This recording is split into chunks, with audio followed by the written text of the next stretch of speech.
trading loser piece of shit. Yeah, video told me all day long. What else? Trump will win, and we're gonna bring it back. Yeah. You. Yeah. You. Is that You. it? No brain. You. Is that it? I'm concerned. We'll get to it, but I'm concerned, Fran, because the gentleman in the foot, it could just be my monitor. He's bloated. You know, he's got this like extra angry bloat. He's red. He's raging. I'm not accusing him of steroid use. I'm just telling you sometimes people have this like bloated look and they're angry and they're not rational. And I'm thinking, I sometimes tell my daughter, you know, if somebody does something to me in traffic, I don't address it, Fran, because I know road rage is real. And every day on the way to school, drive my daughter and she'll do something like to another drive. I say, you guys stop doing that. When we walk by, she thinks it's funny. She giggles. I don't know that she would have stuck her tongue out at that guy. He's out there, okay?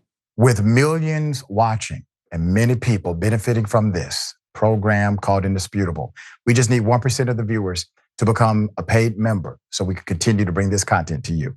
Now back to the show. Give you the backstory. He's irate. I think we know that. A MAGA male Karen yelling at a man from his truck. Do you see what I mean about that? And his hair is very blonde. And I'm not against blondes. I'm just telling you there's a look to these people. You got to avoid them at all costs. Don't engage. Yeah. Video told me all day long, yelled the male Karen who has never heard of transition lenses. He has what looks like regular glasses on his head, sunglasses in his steering wheel hand. And there's the observation. He's just, look at this. This is just, I'm surprised there's not foam. And maybe the producer said, we'll edit this. We're not going to put the foamy mouth in there too. But he is just like a rabid animal. And I don't mean to be rude to animals who may have an infection. But why are you doing this? And I'm asking it rhetorically because I don't believe you've ever done this in your life, Fran. But why is he so pumped with hot, steamy, dirty air? Why is he doing this? Yeah, he is so on brand MAGA. He's like a MAGA mascot. Like, that's what they look like. He looks like the Stretch Armstrong doll from when we were kids, just like squeezed a little too hard, right? But that's what it is. I'm driving a massive truck and I'm screaming at this person who has bothered me for, and let's be real, Sharon, probably because they are also not a red-faced white guy with bleach blonde hair. And I'm screaming at them because I think this is my right, no matter whether it's like something, you know, road rage related or whatever, traffic related. There is no excuse here. If he hadn't driven off, I'm sure there was gonna be some sort of racial epithet that he would have thrown. But that is the MAGA movement. It is scary, it is violent, it is clearly feels embattled and entitled to scream at anyone.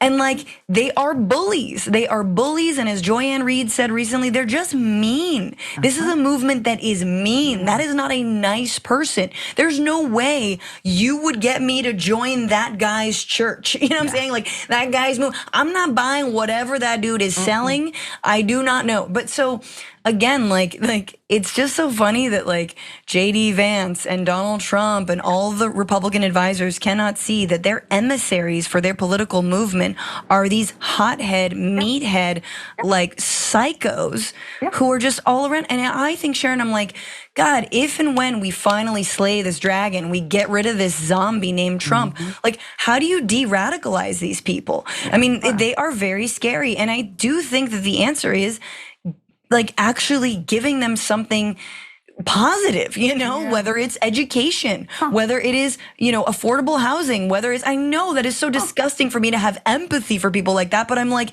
give them a reason to not be so angry.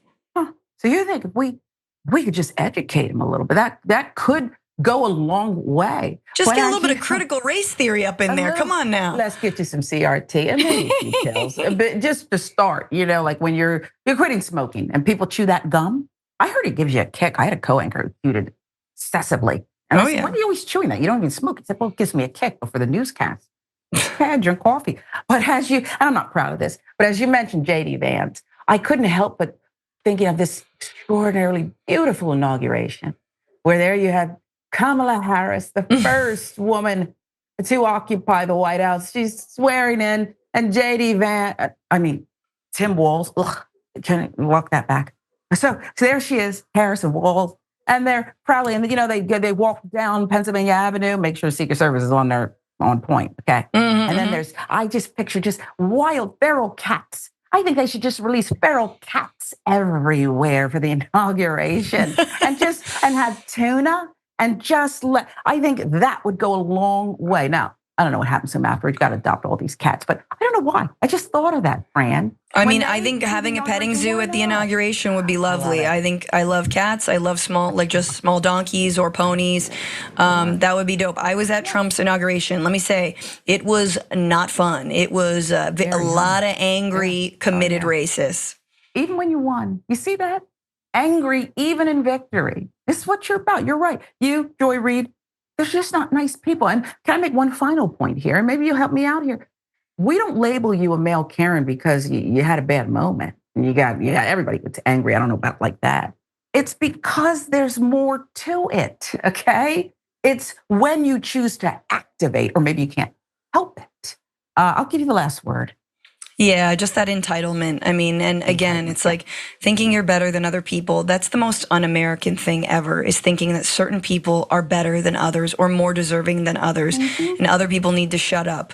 And I'm so grateful, honestly, with critiques, but that Kamala Harris and Tim Walz can articulate, because let's be real, Joe Biden wasn't able to articulate a certain amount of decency that they want to continue, not restore to the White House, but just continue to build in our political sphere. Yeah, he's on vacation. I don't know that he's watching. They said he's on vacation. He's angry. I keep wondering, does somebody tell him after your speech, get out of here, because that's like we're literally we're turning the corner. But it's fine. You said it's un-American behavior. I agree with you.